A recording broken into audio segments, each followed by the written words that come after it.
Good morning, सुप्रभात, केम छो, सलाम। उम्मीद है आप सब लोग बेहतर होंगे, अपना ध्यान रख रहे होंगे। कैसी रही आपकी दिवाली? कैसे आपने सेलिब्रेट किया बताइएगा ज़रूर। कुछ बच्चे ऐसे जिन्होंने मुझे मैसेज किया कि सर हम दिवाली पर अकेले हैं, हम हॉस्टल में रुक गए थे, हम अपने घर नहीं गए इस बार पढ़ाई को पूरा करने के लिए, हमारा कुछ बैकलॉग था, कुछ हमको रिवाइज करना था और इस बार हमने सोचा कि हम अपने हॉस्टल से या अपने कमरे से जहाँ पे हम पढ़ते हैं वहाँ से हम दिवाली को मनाएंगे और घर नहीं जाएंगे।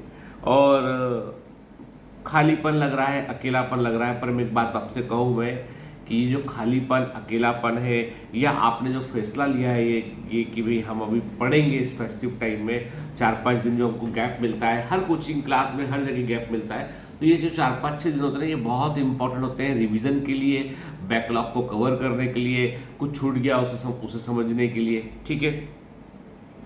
और ये जो छोटे छोटे सेक्रीफाइस होते हैं ना, जो छोटे छोटे जो त्याग होते हैं ना, यही बड़ी सफलता का आधार बनते हैं। मतलब जैसे देखिए, आप इमेजिन कीजिए कि दिवाली तो देखो, दिवाली तो कल थी, तो इंडियन क्रिकेट टीम जो है वो नीदरलैंड के खिलाफ खेल रहे थे, ठीक है, दिवाली के दिन खेल रहे थे। और उनका मैच जो है वो देखो 2 बजे से मैच शुरू हुआ, रात तक मैच चला। तो एक्चुअली देश के लिए खेलने गए, उनका अपना अलग एनर्जी लेवल है। चाहते तो भाई वर्ल्ड कप में दिवाली के दिन छुट्टी रखनी चाहिए थी उनको, है ना। तो कई बार क्या होता है कि आपके कर्तव्य जो है ना किसी त्यौहार से बड़े होते हैं। फेस्टिविटी जो है उन कर्तव्यों को पूरा करने के बाद आती है। मतलब आप एग्जाम जब निकाल लेंगे ना, तो आप जब कोई भी त्यौहार सेलिब्रेट करेंगे, आप पूरे एनर्जी के साथ, पूरे एंथू के साथ सेलिब्रेट करेंगे और आपको अच्छा लगेगा, ठीक है। नहीं तो क्या होता है कि त्यौहार आते हैं, सालों से त्यौहार आते हैं, सेलिब्रेट करते चले जाते हैं, लेकिन जो अपने अंदर की जो एनर्जी का जो लेवल है वो तभी आगे बढ़ पाता है जब हम कुछ अचीव कर लेते हैं। मैं हर बार आपसे कहता हूँ कि अचीव करने का मतलब ये है कि जो तुमने सोचा है, जो तुम्हारे दिमाग में जो गोल है, जिसके लिए तुम जो मेहनत कर रहे हो, वो रियलाइज होना चाहिए, वो ठीक है ना, वो रियलाइज होना चाहिए, वो मूल रूप में परिवर्तित होना चाहिए, तब उससे कुछ मिलना चाहिए हमको, ठीक है। तो आज यदि आप अपने हॉस्टल में बैठकर, या आप अपने घर नहीं गए, आप पढ़ाई कर रहे हैं, या घर पर भी हैं और आपने जो है वो कम समय दिया और आपने पढ़ने में ज़्यादा टाइम लगाया, तो यकीन मानिए अगली दिवाली मेडिकल कॉलेज वाली होने वाली है, अगली दिवाली मेडिकल कॉलेज वाली होने वाली है, ठीक है।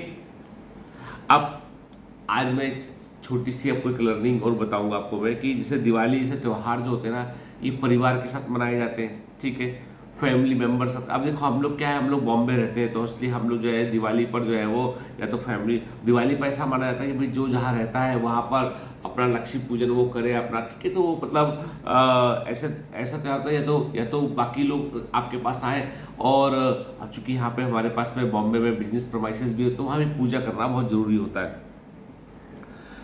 लेकिन कोई भी फेस्टिवल की जो सच्ची वाइफ जो होती है, जो सेलिब्रेशन का जो मज़ा होता है, वो जो परिवार के साथ होता है ना, वो एक अलग लेवल पर होता है, ठीक है।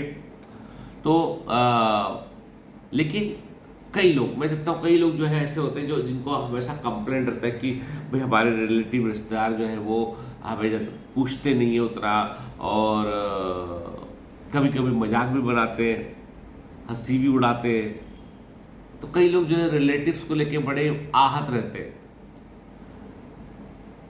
पर एक बात मैं कह दूं आपसे कि रिलेटिव कई तरह के हो सकते हैं। कुछ लोग ऐसे हो सकते हैं थोड़े से जलते भी हो, कुछ लोग ऐसे हो सकते हैं जो कमतर समझते हो। मतलब सब तरह के लोग होते हैं, जितने लोग होंगे उतने तरह की उनकी विचारधारा होगी। लेकिन सच्चाई तो ये कि बुरे वक्त में जो आपके रिलेटिव होते हैं ना, वो कहीं ना कोई कहीं ना कहीं से उसमें काम आता है।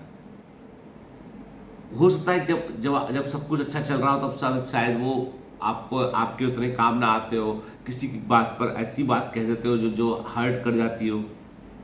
तो इस पर एक पंचतंत्र में बड़ी अच्छी कहानी है। पंचतंत्र में एक अच्छी स्टोरी इसके ऊपर कि एक होता है मेंढक, एक कुएं में एक मेंढक रह रहा होता है। उस मेंढक के साथ में उसका परिवार होता है, रिलेटिव होते हैं उसके, दोस्त यार होते हैं, और भी लोग मेंढक होते हैं उसमें। तो उस कुएं में क्या है, वो मेंढक बड़ा परेशान रहता है क्योंकि उसके रिलेटिव उसका मजाक उड़ाते हैं, उसके रिश्तेदार उसका मजाक उड़ाते हैं। है ना।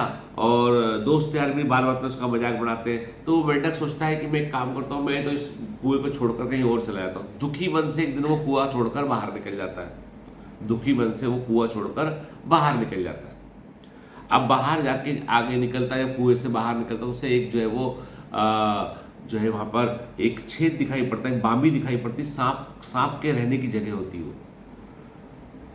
तो वो सोचता है कि जरूर यहाँ पे सांप होगा। तो कहता है कि एक काम करता हूँ, मैं बहुत दुखी हूँ, मेरे को कुआं छोड़कर आना पड़ा और मुझे यहाँ बाहर रहना पड़ता है, क्यों ना मैं इस सांप से दोस्ती कर लूँ और जितने रिलेटिव मुझे परेशान करते थे उन सबको जो है वो ठिकाने लगवा दूँ मैं। तो वो बाहर से सांप को आवाज़ लगाता है। अंदर से सांप बोलता है, भाई कौन हो तुम? तो बोलता है, मैं मेंढक हूँ। बोलता, तू क्या मतलब मरने के लिए खड़ा है क्या? मैं तो मेंढक खाता हूँ। बोला, नहीं नहीं, मैं तुम्हारा दोस्त बनने के लिए खड़ा हूँ, मैं चाहता हूँ कि तुम मेरा दोस्त बन जाओ। बोला, मैं तेरा दोस्त कैसे बन जाऊँ? तेरे में मेरे में कोई समानता तो होना चाहिए ना। मैं तुझे खाने वाला, तू मेरा भोजन, दोस्ती कैसे हो सकती है? भाई घोड़ा घास से दोस्ती करेगा तो खाएगा क्या? तू तो मेरा भोजन है, मैं तेरे से दोस्ती क्या कर लूँ? बोलता, देखो ऐसा है कि तुम मुझे दोस्त मान लोगे ना तो मैं तुम्हारे लिए जीवन भर खाने का प्रबंध कर सकता हूँ। बोला, कैसे?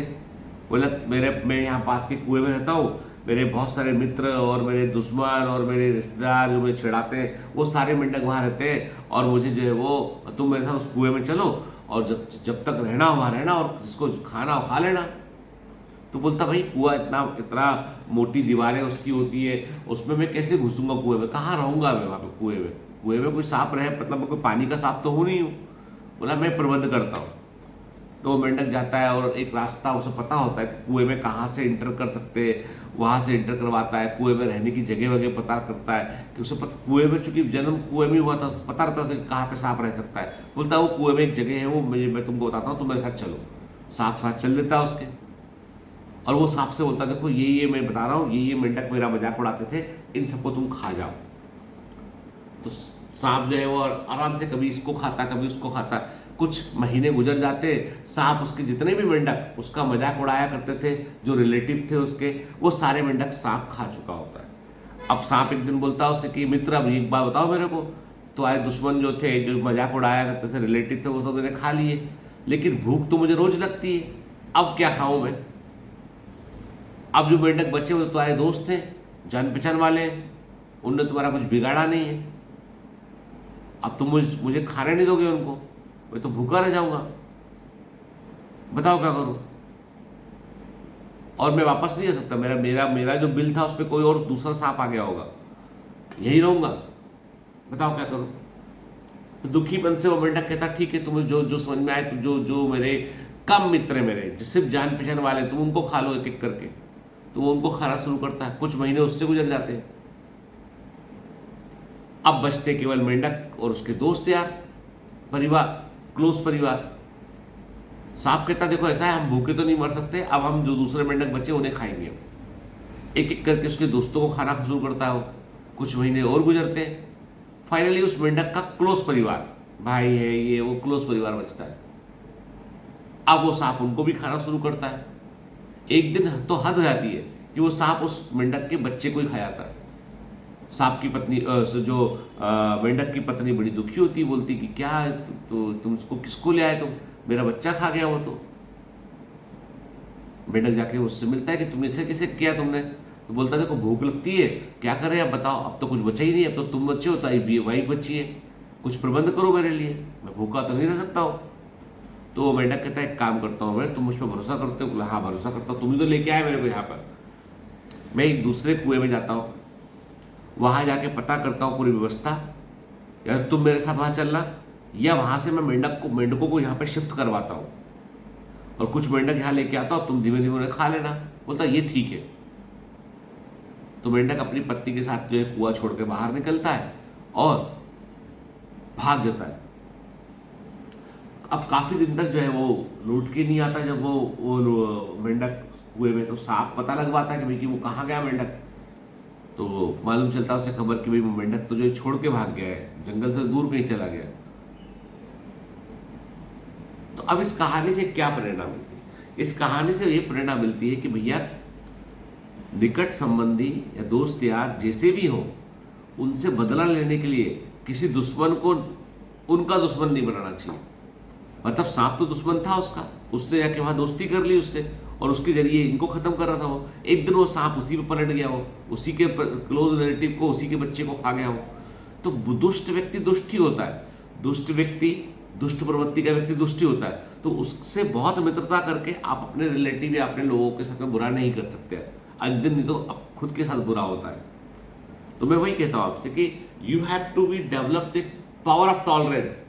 आप ज्यादा बहस मत करो, जब पलट के जवाब मत दो, सिर्फ इतना याद रखो आप, जब आपको सपोर्ट की जरूरत होगी तब कोई नहीं होगा, ये फैक्ट है।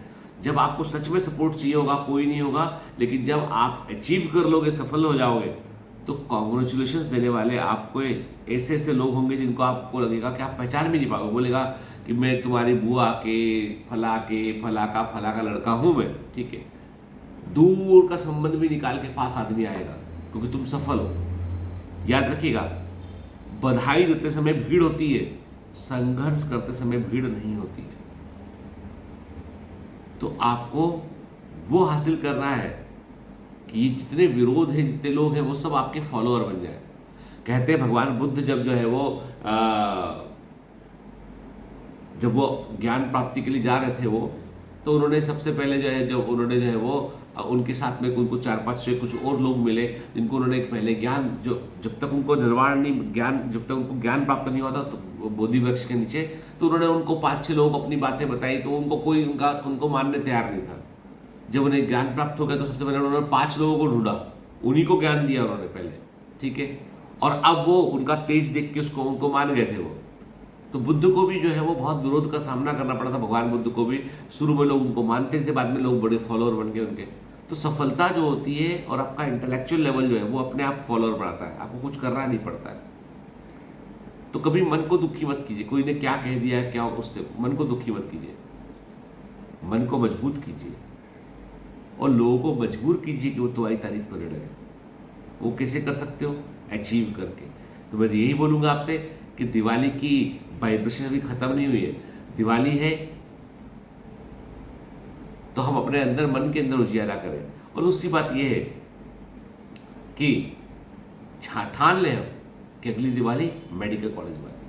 चलिए, have a great day, all the best, bye bye.